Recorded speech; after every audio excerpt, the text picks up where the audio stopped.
আজকের সকালটা শুরু হয়েছিল এই ছোট্ট সোনাটাকে নিয়ে। হ্যাঁ, তোমরা হয়তো একে অনেকেই চেনো, কারণ এ হচ্ছে আমাদের উপরের ফ্ল্যাটের ডাক্তারবাবুর নাতি। তোমাদের তো গত পরশু দিনের ভিডিওতে বলেইছিলাম আমাদের ফ্ল্যাটটা এমনই, সব ঘরের সাথে সব ঘরের খুব ভালো একটা কন্ট্যাক্ট আছে।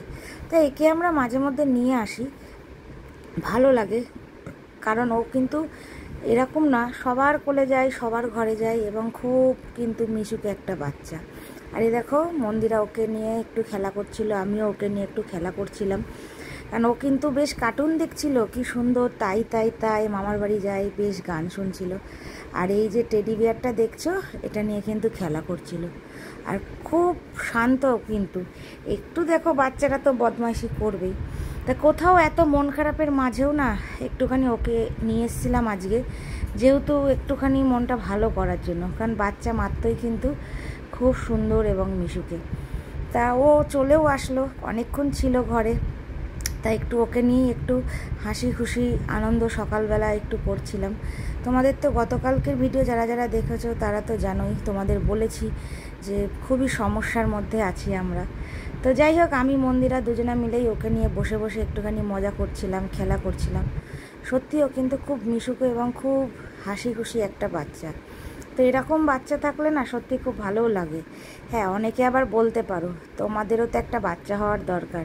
দেখো, আমি এখানে কোনো আর্গুমেন্টের জন্য বলছি না, আমাদের একটুখানি নিজেরা ফ্রেশ হওয়ার জন্য মানুষে দেখো কত কিছুই তো করে। আরও খুব সুন্দর কিন্তু গানের তালে তালে নাচছিল আর খুব আনন্দ করছিল। আর সব থেকে বড় কথা কি বলো তো, জীবনে যেভাবেই হোক একটু আনন্দ পাওয়া, আনন্দে থাকাটাই হচ্ছে সব থেকে বড় কথা। কারণ ফুল জিনিসটা যেমন সুন্দর, বাচ্চা জিনিসটাও কিন্তু ঠিক ততটাই সুন্দর। আর ও দেখো খেলা করছে, আনন্দ করছে। আর এই যে বারবার মুখে দিচ্ছে, আর মন্দিরা বারবার বলছে তুই কিন্তু মুখে দিস না, মুখে দিস না, মুখে দিস না। সেটাই আর কি ওকে ওকে বারবার করে বলছে কিন্তু। আর আমি দেখো ওকে ফোনে দেখাচ্ছি আর গানটা শোনাচ্ছি। কালকের বাসি পোস্ত কি করব বলো, আমাদের এখন এমন একটা পরিস্থিতির মধ্যে দিয়ে আমরা চলছি, এমনই একটা সমস্যায় পড়েছি, সেই সমস্যাটা কবে সমাধান করতে পারবো কিছুতেই বুঝতে পারছি না। এখন রাত্রির দেখো ঘড়িতে বাজে 1:15, এখন আমরা খেতে বসেছি। এতটা হয়তো, হ্যাঁ তোমরা অনেকেই ভাবো বা দেখো ব্লগে যে আমরা অনেক রাত করে খাই, অনেক বেলা করে দুপুরেও ভাত খাই, কিন্তু এতটাও রাতে আমরা খাই না। কিন্তু মিনিমাম জোর 11:30 12টার মধ্যে রাত্রিরে খেয়ে নেওয়ার চেষ্টা করি। আজকে দেখো 1:15 খাচ্ছি, মন মেজাজটা একদমই ভালো নেই। তা আজকে শিউলি রুটিও করলো একটু আগে, তা শিউলিকে আমি বললাম গরম গরম রুটি দিয়ে ডিম ভাজা খেয়ে। তার মধ্যে আজকে রান্নার দিদি আসেনি, সেই আর একটা প্রবলেম। এবার ফোনও করিনি, আমরা জানিও না। আমি জানি আসবে আসবে, যেহেতু রান্নার দিদি 11:30, 11:15, 12:30তেও আসে।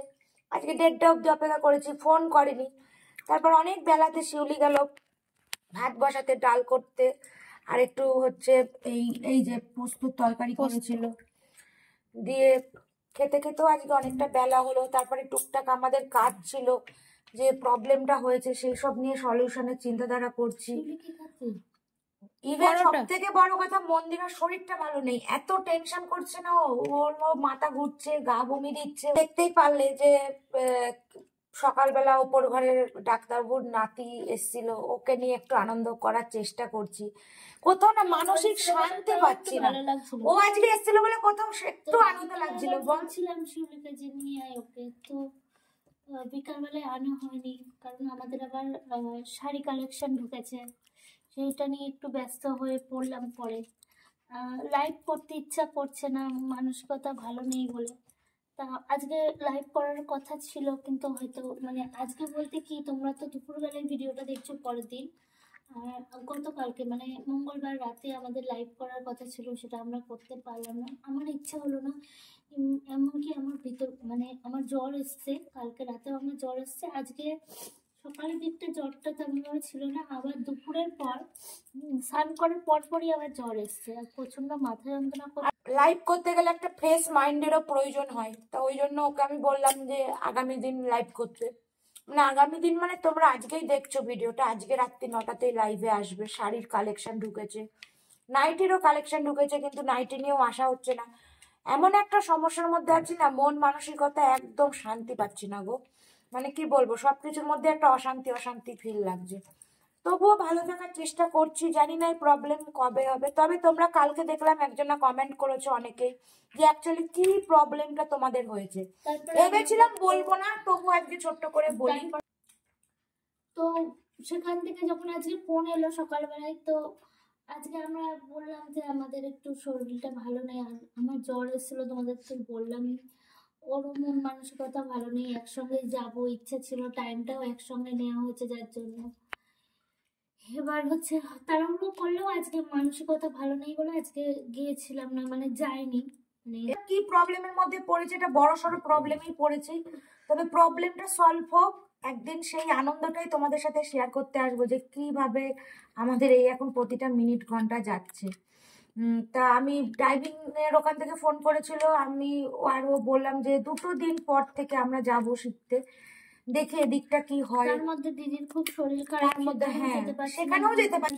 বাবা খুব অসুস্থ, বাবার হচ্ছে জ্বর হয়েছে, পটি হয়েছে, তারপরে বাবার অবস্থা খুবই খারাপ হয়ে গেছিল মাঝখানে, জানো তোমাদেরকে তো আমি কিছুই বলতে পারিনি। হসপিটালে ভর্তি করার মতো বাবার অবস্থা হয়ে গেছিল, মানে এতটা চারিদিকে এত চাপে আছি না, তোমাদের বলে নিজেকে কন্ট্রোল করতে পারছিল না শরীর, মানে জামা কাপড়েই পটি করে ফেলছিল, এরকম একটা। তো আজকে ভালো আছে মোটামুটি, গতকালকে দেখা করে এসেছি, আজকে আমি পরশুদিনকে গিয়ে ওষুধপত্র কিনে, তারপরে যেখান থেকে আমরা ওষুধ নিই সেখানে বললো যেহেতু বাবারও বয়স হয়েছে এখন, তা বললে এই ওষুধগুলো নিয়ে গিয়ে খাওয়াও, যদি না হয় তাহলে হসপিটালাইজ করতে হবে। এতটাই আমার বাবার অবস্থা খারাপ হয়ে গেছিল।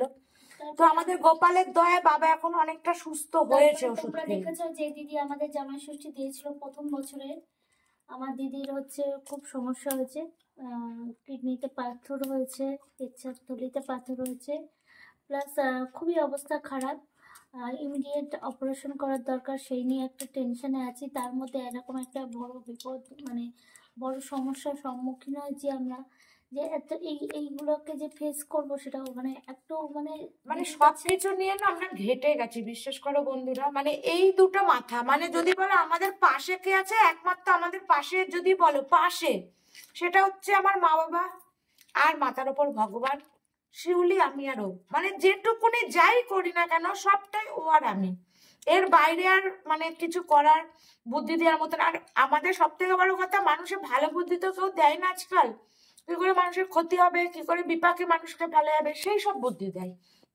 হয়তো ভাবে আমরা বোকা, আমরা সত্যি বোকা, মানুষকে বিশ্বাস করে বারবারই ঠকছি, কিন্তু তবু এটা মনে মানে কোথাও মন থেকে হচ্ছে যে না, কাউকে বিশ্বাস করেছিলাম, সে হয়তো বিশ্বাসের মর্যাদাটা রাখতে পারলো না, ভগবান ঠিকই তার একদিন সাজা দেবে, এটা আমাদের বিশ্বাস। কিন্তু তবুও কারোর ক্ষতি চাই না, বিশ্বাস করো। কিন্তু ওই যে কথায় আছে কর্মা, যে যেমন কর্ম করবে তার সেরকমই ফল হবে। তো পুরো ব্যাপারটা নিয়ে, বাড়ি নিয়ে, ওর দিদি নিয়ে, চারিদিক নিয়ে আমরা পুরো ঘেটে হয়ে গেছি, বিশ্বাস করো। এত আনন্দ করে আমরা প্রতিটা দিন কাটাই, প্রতিটা সময় তোমাদের সাথে তো কম বেশি যারা আমাদের ব্লগ দেখছো প্রত্যেক সময়ই শেয়ার করি আনন্দ হাসি। কিন্তু দেখো সব সময় তো হাসি আনন্দটা থাকে না, দেখো জীবনে চলতে গেলে শরীর অশরীর সবারই থাকবে, কিন্তু বলে না যে প্রবলেমরা হচ্ছে 5 ভাই বোন যখন আসে, একা আসে না, সবকিছুকে নিয়ে মানে ভাই বোন গোষ্ঠী শুদ্ধ নিয়ে চলে আসে, আমাদেরও ঠিক তাই। একটা প্রবলেম না, হাজার একটা প্রবলেম আমাদের ছেড়ে ধরেছে। তোমরা তো দেখলেই সেটা, সেটা তো কালকের ভিডিওতেও তোমাদের বললাম, ফোন নাম্বার নিয়ে চারিদিক থেকে প্রবলেম প্রবলেম প্রবলেম, মানে সমস্যার কোনো শেষ আমাদের মনে হচ্ছে নেই। মাঝখানে বেশ ভালোই ছিলাম, হট করে এত সমস্যা একসাথে এসে গেছে না, মানে কিভাবে কোন দিকে যাব, কি করব, নিজেরাই মানে মাথা ঠিক রাখতে পারছি না। এবার দেখো আমরাও দুটো মানুষ, আমাদেরও শরীর আছে, সবকিছু আছে, কত আর স্ট্রাগল করা যায় বলো। মানে চিন্তা করারও তো একটা জায়গা থাকে। ওকে আমি বলছি এমনি ও অসুস্থ, আজকে ওর শরীরের ওরই কন্ডিশন ভালো নেই, বিশ্বাস করো। ও যে বেঁচে আছে এটাই সব থেকে বড় কথা। তোমরা যারা যারা ওর জীবন কাহিনী শুনেছো তারা তো অলরেডি জেনেই গেছো, ওর নিজেরই শরীরে মানে আর কি পয়জন খাওয়া শরীর, ও বেশি কিছু করতে পারে না, বেশি উল্লাস হ্যাডা ম্যাডা খেলেই ওই অসুস্থ হয়ে পড়ে। এর আগেও অনেক ভিডিও হয়তো আমাদের গেছে প্রিভিয়াসে, তোমরা দেখেছো। তো যাই হোক, সেই সব নিয়ে ঘেটে আছি আর কি, কি বলবো, মানে মন মানসিকতা একদমই ভালো নেই। আর আজকে মন্দিরাকে আমি সবসময় বলছি যে দেখো টেনশন করো না, টেনশন করো না। টেনশন করে তো সব সমস্যার সমাধান হবে না। দেখো জীবনে বাঁচতে গেলে সমস্যা আসবে, সব রকম নিয়ে চলতে হবে। বয়স হচ্ছে সবারই। আজকে আমার শ্বশুর মশাইয়েরও প্রায় 90-র কাছে বয়স হয়ে গেল, আমার বাবা মার 70 পেরিয়ে গেল। সত্যি খুব মানে টেনশন এটাই করি যে এরা এখন আছে আমাদের মাথার উপর বট গাছ, যেদিন থাকবে না সেদিন কি হবে। কারণ আমার যেন মনে হয় এখনো আমরা সেই ছোটই আছি। কারণ মা বাবা পাশে থাকা মানে যে কি সাপোর্ট, যাদের আছে তারা জানে আর যাদের নেই তারা জানে। তো আমি এটাই বলবো যে কখনো মা বাবাকে কষ্ট দিও না গো, কারণ তারা সত্যি জীবনের একটা বট গাছ। তো যাই হোক, যারাই আমাদের যা ক্ষতি করুক যাই করুক, ভগবান আছে, সে ঠিক শুধরে মানে আবার আমাদের জায়গায় পৌঁছে দেবে, এটা আমরা বিশ্বাস রাখি। সেই সব সমস্যার সমাধান করবে। যত প্রবলেমই আমি ফেস করি না কেন, হয়তো সাময়িক, সেও পরীক্ষা নেয়, সেটা একদমই ঠিক কথা। তো যাই হোক, এই নিয়ে আজকে চলছে এইসব। তোমাদের তো গতকালকে ভিডিও যারা দেখেছো আমি তো বলেই ছিলাম। তো এই হলো ব্যাপার। তো এই হচ্ছে আজকের ভিডিও আর কি, সারাদিনের বলতে পারো। সারাদিনে সেরকম কিছুই নিতে পারিনি। পুচকেটা এসেছিল, ওকে নিয়ে একটু খুনসুটি আদর করছিলাম, বেশ ভালো লাগলো। সকালবেলাটা এত মনটা খারাপ হয়েছিল যে শিউলি গিয়ে ওকে আবার নিয়ে এলো ওপর থেকে। একটু নিয়ে আয় তো, মাঝে সাঝে এমনি আমাদের ঘরে আসে। এর আগেও অনেক ভিডিওতে হয়তো তোমরা দেখেছো, আমাদের ওপরের ঘরেই থাকে পুচকেটা। সব কিছুর মধ্যে একটু আনন্দ খুঁজে নেওয়ার, মানে এত দুঃখের মাঝেও একটুখানি চেষ্টা করছি আনন্দে থাকার। এই তো। তো যাই হোক, ভিডিওটা এই অবধি। আবার আগামী দিন একটা ভিডিও নিয়ে আসছি তোমাদের কাছে। কি বলবো বলো। তবে হ্যাঁ, কি প্রবলেম আমাদের সাথে ঘটছে কিছু তো বললাম। মেইন প্রবলেমটা কি হয়েছে সেটা সলিউশন করি, তারপরে তোমাদেরকে অবশ্যই বলবো। কারণ তোমরা অনেকেই কমেন্ট করেছো আজকে, আমি সেটা দেখেওছি। তো কেন বলবো না, কারণ একজন আর লিখেছে, ওর নামটা মনে নেই, যে শুধু সুখটা আমাদের সাথে শেয়ার করো, কেন দুঃখটা আমাদের সাথে শেয়ার করবে না, আমরাও তোমাদের পাশে আছি। অবশ্যই আমি মন্দিরা কোথাও ভেবে দেখলাম যে না সত্যি তো, তোমরাও তো আমার ফ্যামিলি, তোমাদেরও জানার অধিকার আছে। তা ও বললো যে দাঁড়াও আগে সলিউশন করি, তারপরে অবশ্যই বলবো সবাইকে যে কি বড় সড়ো সমস্যার মধ্যে আমরা পড়েছিলাম। তো যাই হোক, এই হলো আজকের ভিডিও। তো টাটা।